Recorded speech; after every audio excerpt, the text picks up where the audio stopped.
Hello students, कैसे हैं आप सभी लोग। बच्चों, हमारे पास एफएम के एमटीपी में ना दो तीन ही क्वेश्चन है टोटल।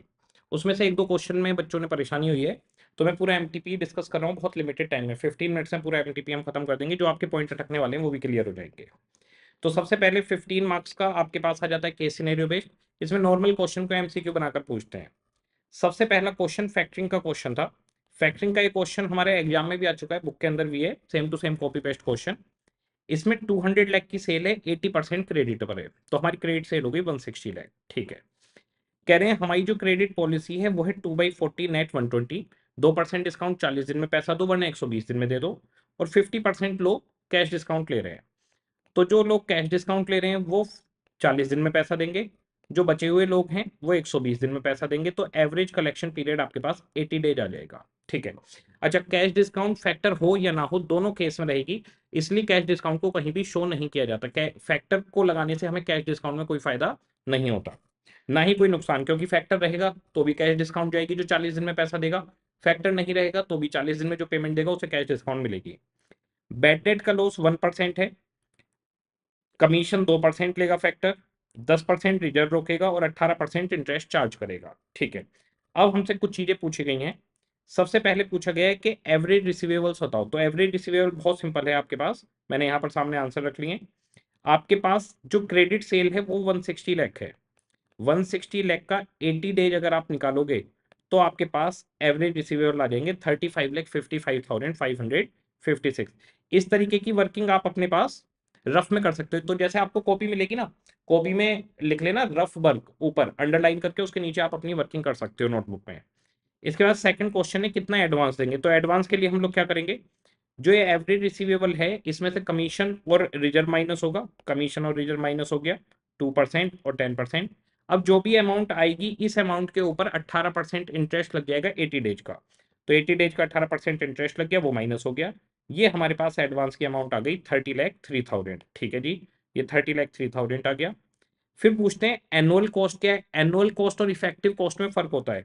एनुअल कॉस्ट में हम जो फैक्टर को दे रहे हैं पेमेंट कमीशन की, इंटरेस्ट की, वो जुड़ जाएगी। अगला क्वेश्चन है नेट कॉस्ट। नेट कॉस्ट को हम इफेक्टिव कॉस्ट भी बोलते हैं, इफेक्टिव कॉस्ट।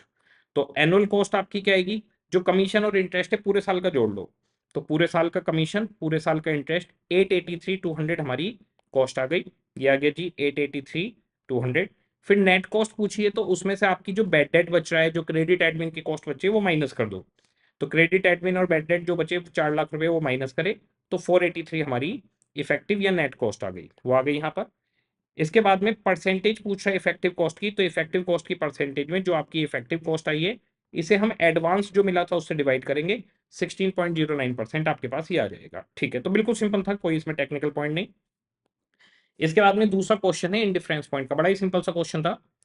कह रहे हैं हमें 25 लाख रुपए की जरूरत है। पहला ऑप्शन है 25,000 शेयर 100 रुपए में इशू कर दें, इक्विटी शेयर, सारा पैसा इक्विटी शेयर से। दूसरा है 10 लाख रुपए इक्विटी शेयर से मंगवाएं, 5 लाख रुपए प्रीफरेंस से मंगवाएं और 10 लाख रुपए डिवेंचर से मंगवाएं। ठीक है। क्वेश्चन कह रहा है कि आपको इंडिफरेंस पॉइंट और अर्निंग पर शेयर बताना है, और टैक्स रेट 35% है। तो इंडिफरेंस पॉइंट का फॉर्मूला लगाइए सिंपली, EBIT माइनस आई 1 - TDP, और सामने रख दीजिए। तो यहां पर कोई प्रीफरेंस डिविडेंड नहीं है, कोई इंटरेस्ट नहीं है। तो EBIT को इन्होंने एक्स लिख दिया, आप EBIT लिखिए -0 1 माइनस टैक्स, और सामने EBIT माइनस इंटरेस्ट 10 लाख पे 10%, फिर टैक्स लगा दीजिए और फिर प्रीफरेंस डिविडेंड दे दीजिए। यहाँ 25,000 शेयर, यहाँ 10,000 शेयर। सोल्व करा, हमारे पास इंडिफरेंस पॉइंट 320 आ गया। इसको नंबर ऑफ शेयर से आपके पास EBIT को अब आप कहीं पे भी रख लीजिए, या तो यहाँ पर जैसे 32513, माइनस कोई इंटरेस्ट नहीं है, ओके, -1 माइनस टैक्स आ गया, 35% सीधे माइनस कर देता हूं मैं। जो भी अमाउंट आई 25,000 शेयर से डिवाइड कर दो। 320,513 माइनस 35% डिवाइड बाई 25,000 शेयर। तो 8.33 इसका EPS आ गया, 8.33 EPS निकला है। कोई दिक्कत नहीं थी इसमें 1% भी। इसके बाद में आगे क्वेश्चन कह रहे हैं अगर EBIT 6% बढ़ा है और नेट प्रॉफिट EBT को बोलते हैं 6.9% बढ़ा है, फिर कह रहे हैं सेल बढ़ी है 6% और प्रॉफिट बढ़ा है 24%, तो आपको फाइनेंशियल लीवरेज बतानी है। तो फाइनेंशियल लीवरेज लिंक होता है EBIT से EBT का। तो EBT कितना बढ़ा है 6.9%, कितना EBIT बढ़ा था 6%, तो 6.9 डिवाइड बाई 6, 1.15 आपकी एफएल आ गई। कंबाइंड लीवरेज पूछते तो सेल और प्रॉफिट को लेते हैं। इसके बाद में क्वेश्चन कह रहा है मैक्सिमम पीरियड कितना होता है कंपनी का जो वो पब्लिक डिपॉजिट ले सकती है। तो पब्लिक डिपॉजिट आप 6 महीने से 3 साल तक का एक्सेप्ट कर सकते हो। तो इन्होंने मैक्सिमम पीरियड पूछा है तो 3 साल आ जाएगा। इसके बाद में डिस्क्रिप्टिव क्वेश्चन थे। डिस्क्रिप्टिव में पहला क्वेश्चन है डिविडेंड डिसीजन का, वोल्टर मॉडल का, सेम टू सेम क्वेश्चन है बुक में हमारे पास। नेट प्रॉफिट 54 लाख है, पीएटी होता है। प्रीफरेंस शेयर है 200 लाख के, 12% से 24 लाख का प्रीफरेंस डिविडेंड हो गया। इसे आप माइनस करेंगे, अर्निंग फॉर शेयर होल्डर आ गई 30 लाख। नंबर ऑफ शेयर है आपके पास 2 लाख, ईपीएस आपका निकल कर आ गया 15 रुपए। अब क्वेश्चन कह रहा है कि आपको वोल्टर मॉडल से अगर शेयर का प्राइस 120 है तो डिविडेंड पे आउट बताना है। तो शेयर का प्राइस आपको बता दिया, ईपीएस आपके पास है, आर आपको दे दिया, के ई आपको दे दिया, डी गायब कर दिया। तो डी जैसे ही निकलेगा डिविडेंड पे आउट आ जाएगा। तो हम फॉर्मूला रख देंगे अपने पास, P equals to D plus R by K E minus D divide by K E. सारी वैल्यू इसके अंदर पुट कर देंगे, डी निकल कर आ जाएगा आपके पास 8.57। अब पूछा है डिविडेंड पे आउट कितना है, तो अर्निंग पर शेयर है 15 रुपए। तो परसेंटेज में निकाल दीजिए कितने परसेंट पे आउट हो गया, 57.13 आपका पे आउट रेशियो निकल कर आ जाएगा। इसके बाद कैपिटल स्ट्रक्चर का क्वेश्चन है, सिंपल सा बिल्कुल। ये भी बुक के अंदर का क्वेश्चन, कोई भी क्वेश्चन बुक के बाहर से नहीं है। एक आध चीज कहीं कहीं कुछ मिलेगी वो डिस्कस करेंगे। कह रहे हैं कि एएन लिमिटेड के पास आधा पैसा इक्विटी से और आधा डेट से है, ठीक है। जो डेट है वो 10% के रेट से, कोई टैक्स वैक्स नहीं है। कह रहे हैं मिस्टर आर है जिसके पास 8% शेयर्स हैं। कह रहे हैं उनकी इनकम बताओ कितनी होगी। अब फिर कह रहे हैं नेट ऑपरेटिंग इनकम यानी ईबीआईटी 10 लाख रुपए है। तो भाई देखो ईबीआईटी है 10 लाख रुपए। कह रहे हैं कंपनी का जो कैपिटलाइजेशन रेट है वो 20% है। तो ईबीआईटी को केओ से डिवाइड करोगे तो वैल्यू ऑफ फर्म आ जाएगी, 50 लाख की फर्म हो गई। 25 लाख इक्विटी से, 25 लाख डेट से आ गए। डेट का इंटरेस्ट रेट है 10%, तो 2.5 लाख रुपए का इसका मतलब इंटरेस्ट जाएगा। आप देखिए ईबीआईटी कितना, 10 लाख, इंटरेस्ट चला गया 2.5 लाख, बचे कितने, 7.5 लाख रुपए पूरी कंपनी की कमाई है। अब क्वेश्चन ये पूछ रहा है आपसे कि मिस्टर आर पे 8% शेयर है, उनकी कमाई कितनी होगी। तो इसका 8% इनकी कमाई हो जाएगी। 7.5 लाख रुपए पूरी कंपनी की कमाई, आप पे 8% शेयर है तो 60,000 रुपए आपके हो गए। अगला इसमें पूछता है कि implied rate of return on equity बताओ। तो इक्विटी शेयर होल्डर के लिए कमाई कितनी है, 7.5 लाख। इक्विटी शेयर्स के फंड्स कितने हैं, 25 लाख। तो 7.5 डिवाइड बाई 25, 30% आपको इक्विटी को रिटर्न मिल रही है यहाँ पर, 25 लाख लगा के 7.5 लाख रुपए। इसके बाद में अगला क्वेश्चन रेशो का है, बिल्कुल सिंपल क्वेश्चन है। इक्विटी शेयर कैपिटल दी गई है 2 लाख। कह रहे इक्विटी शेयर का टोटल डेट से रिलेटेड 0.6 है, शेयर कैपिटल का फिक्स्ड एसेट से रिलेशन ही है। तो सीधा सीधा क्वेश्चन है, निकल जाएगा। ये हमारा फर्स्ट बीक्यू होता है जो बुक के अंदर हम रेशो में करते हैं। अब जिस क्वेश्चन के लिए बच्चों ने पूछा था वो पूछा था कैपिटल बजटिंग के क्वेश्चन के लिए। NC Limited is considering purchasing a new machine to increase its production facility. At present, it use old machine which process 5,000 units. अभी आपकी कंपनी जो भी मशीन लेके चल रही है उसमें 5,000 यूनिट बनती है। NC could replace with new machine which is product specific and can produce 15,000 unit. New machine cost 100 करोड़, वर्किंग कैपिटल चाहिए 3 करोड़। Which release at 5th year, 5वें साल में वर्किंग कैपिटल वापस आ जाएगी। नई मशीन की एक्सपेक्टेड सैलवेज वैल्यू 20 करोड़ है, 20 करोड़ में नई मशीन बिक जाएगी बाद में 5 साल के बाद। Company expect demand for TV 10,000 units per week. 10,000 TV की पर वीक हमारे पास डिमांड आने वाली है। तो देखिए पुरानी मशीन 5,000 बना पाती थी, नई मशीन की कैपेसिटी 15,000 बनाने की है, लेकिन डिमांड ही 10,000 है। तो आप 10,000 से ज्यादा नहीं बनाएंगे। यानी इंक्रीज इन प्रोडक्शन जो हमें करना है पर वीक, ये वीकली डेटा दिया है। हम 10,000 की डिमांड है, 5,000 पहले भी बना रहे थे, तो अब हम पूरे 10,000 बनाएंगे तो हमारा प्रोडक्शन 5,000 यूनिट बढ़ जाएगा। तो 10,000 यूनिट की डिमांड 5,000 पहले बनती थी, अब हम 10,000 बनाएंगे तो 5,000 यूनिट आपका प्रोडक्शन बढ़ने वाला है, ठीक है। कह रहे हैं टीवी 30,000 रुपए में बिकेगा, पीवी रेशो 10% है, यानी वेरिएबल कॉस्ट 70% चली गई। तो कॉन्ट्रीब्यूशन पर टीवी सेट आपको 3,000 रुपए मिलेगा पर टीवी, ओके। कह रहे हैं कंपनी 56 वीक एक साल में काम करती है, तो 52 वीक होते हैं पर चलो 56 लिखा है तो मान लेते हैं। तो एक वीक में 5,000 यूनिट ज्यादा बनाओगे तो 56 वीक में आप 2,80,000 यूनिट फालतू बनाओगे, जिस पर आपको 3,000 का कॉन्ट्रीब्यूशन मिल जाएगा। तो ये आपका करीब 84 करोड़ के आसपास हो गया। 84 करोड़ आपका इंक्रीज इन कॉन्ट्रीब्यूशन हो गया। ये आपका ईयर 1, 2, 3, 4, 5 पांचों साल चलेगा। 84, 84, 84, 84। ठीक है जी। इसके बाद में क्वेश्चन ने कहा है फिक्स्ड कॉस्ट एडिशनल 10 करोड़ है जिसमें डेप्रीशिएशन नहीं है, तो फिक्स्ड कॉस्ट इसमें से माइनस हो जाएगी 10, 10, 10, 10, 10, ये माइनस कर देंगे इसमें से। फिर कह रहे हैं कि कंपनी 40% टैक्स ब्रैकेट में है और कॉस्ट ऑफ कैपिटल 20% है, तो डिस्काउंट रेट हमारा 20% से आ जाएगा, टैक्स रेट 40% है। कह रहे हैं डेप्रीशिएशन 25% है, टैक्स के लिए भी अकाउंट के लिए भी, तो हमें टैक्स से मतलब है तो 25% है। मेथड डब्ल्यूटीवी यूज करना है, जो एग्जिस्टिंग मशीन है उसकी कोई स्क्रैप वैल्यू नहीं है, एग्जिस्टिंग मशीन की कोई डब्ल्यूटीवी भी नहीं दी गई, तो हम ये मानेंगे कि एग्जिस्टिंग मशीन 0 पे चल रही है। अब जो नई मशीन है वो आपकी आई है 100 करोड़ में, 25% डेप है, तो यहाँ पर जो आपका डेप्रीशिएशन लगेगा डब्ल्यूडीवी से 25 करोड़ यहाँ पर लगेगा। दूसरे साल का हो गया 2125 करोड़, तीसरे साल का हो गया 15.94 करोड़, चौथे साल का हो गया आपका 11.95 करोड़, और पांचवें साल का आपका हो गया 8.96 करोड़। इस तरह से आपका डेप्रीशिएशन लगता चला जाएगा। यहां पर आपके पास आ जाएगा पीबीटी, इसमें से आप माइनस करेंगे 40% टैक्स, फिर आपके पास आ जाएगा पीएटी, फिर इसमें डेप्रीशिएशन को ऐड बैक करेंगे और सीएफएटी आ जाएगा। पांचों साल का लगाएगा क्योंकि डब्ल्यूडीबी मेथड से है।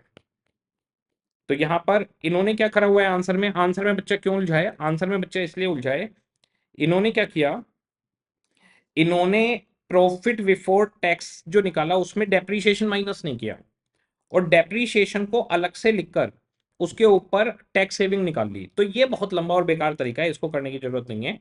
आप सिंपली क्या करिए, आपके पास में 84 करोड़ आ गया, -10 की वो -25 आपकी आ गई, 49 करोड़ आ गया पहले साल का, 40% माइनस करिए, 29.4 करोड़ आ गया ये, प्लस 25 करोड़ का डेप जोड़िए, पहले साल का CFAT 54.4 आ गया। इसी तरीके से आगे का आएगा, उलझिए मत, सिंपल तरीके से आ जाएगा CFAT। अब CFAT आने के बाद में ये जो मशीन है ये 20 करोड़ में लास्ट में बिकेगी, तो 5 साल में देखिए 100 करोड़ की आपने ली थी, अब 100 करोड़ और मैं ले लेता हूँ 25% है ना, तो 1.25.75 मल्टीप्लाई बाई इक्वल 2, 3, 4, 5 मल्टीप्लाई 100, इसकी डब्ल्यूटीवी हो गई 5 साल के बाद डेप्रीशिएशन लगा के 23.73। 20 करोड़ में आप इसको बेचोगे, 3.73 करोड़ का आपको प्रॉफिट होने वाला है। इस प्रॉफिट के ऊपर टैक्स लगेगा 40% जो गवर्नमेंट लेगी, 3.73 करोड़ का 40% टैक्स हो गया, 1.492 करोड़ का टैक्स देना पड़ेगा। अब आपकी जेब में आएंगे कितने, 20 करोड़, सॉरी टैक्स सेविंग होगी, प्रॉफिट नहीं लॉस है, डब्ल्यूटीवी से कम पे बेचा है आपने, लॉस हो गया, और ये टैक्स सेविंग हो गई आपके पास। ठीक है जी, तो 20 करोड़ प्लस 1.492 करोड़ आपके पास टैक्स सेविंग आ गई, 21.492 करोड़ आपके पास सैलवेज आ जाएगी।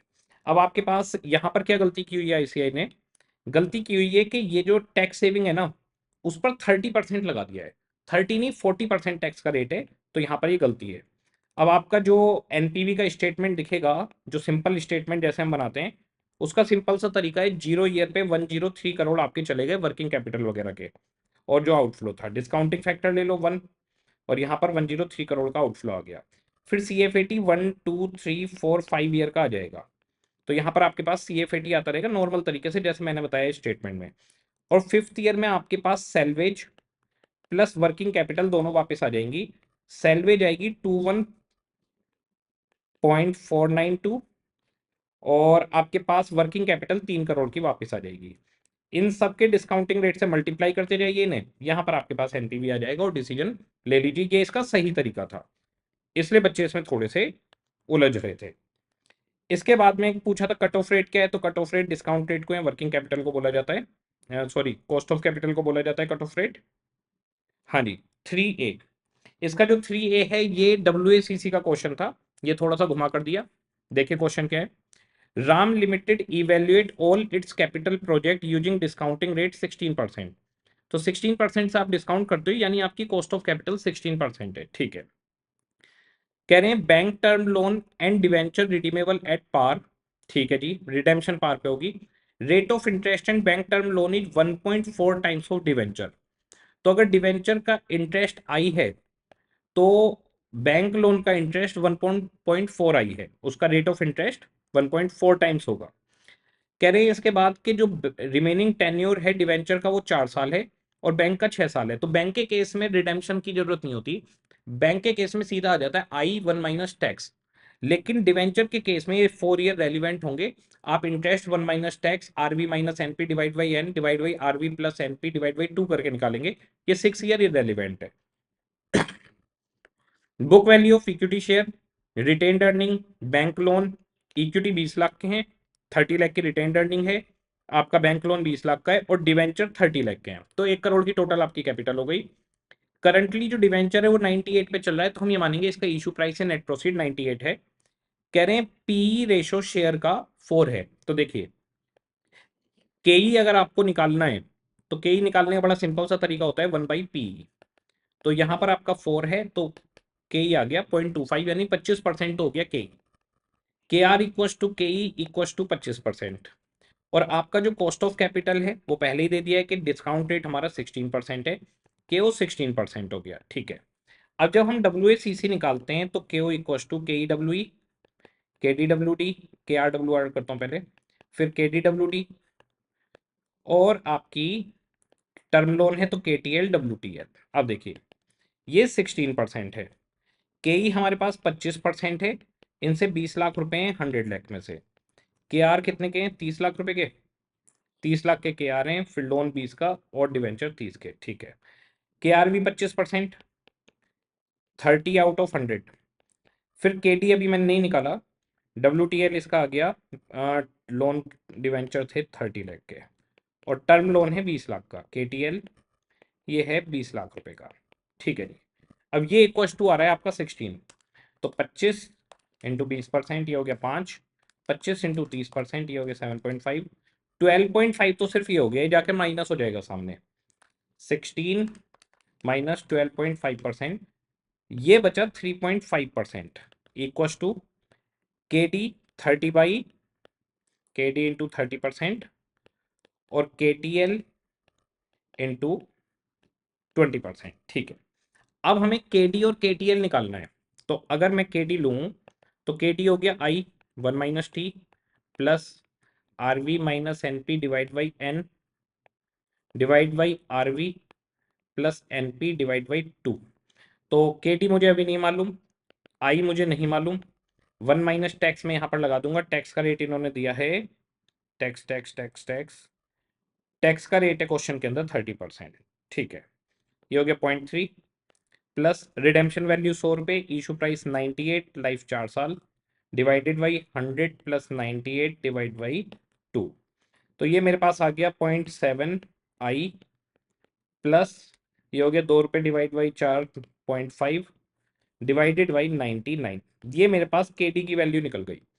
अब अगर मैं के टी एल की वैल्यू निकालता हूँ, के टी एल है I1 - टैक्स और यहाँ पर आई हो जाएगा 1.4, क्योंकि अगर डिवेंचर का इंटरेस्ट आई है तो टर्म लोन का इंटरेस्ट 1.4 आई है। ठीक है जी, तो हो गया 1.4 आई, 1 - टैक्स 0.3 हो गया और ये हो गया 1.4 मल्टीप्लाई बाई 0.7 0.98 I। तो ये 0.98 I हो गया, ये 0.7 I प्लस 0.5 डिवाइड बाई 99 आ गया। आप इसको सोल्व भी कर सकते हैं। अब इन वैल्यू को हम यहाँ पर रख देंगे, तो 3.5% इक्व टू के डी आपके पास आ गया 0.7I plus 0.5 divide by 99 multiply by 30% plus के टी एल आपके पास आ गया 0.98I multiply by 20% equal to 3.5% है। इसमें आप आई को सोल्व कर लीजिए, आई की वैल्यू आ जाएगी, इंटरेस्ट निकल कर आ जाएगा। यही इसके अंदर था, इन्होंने बहुत ज़्यादा घुमा फिरा के किया है इसलिए आपको थोड़ा सा कन्फ्यूजन हुआ होगा। ये सिंपल तरीके से ऐसा आ जाता, बस में जो MTP1 है उसमें इतना ही है, टाइम हम बिल्कुल वेस्ट नहीं करेंगे। हमने 20 मिनट के अंदर इसके सारे क्वेश्चन डिस्कस कर लिए।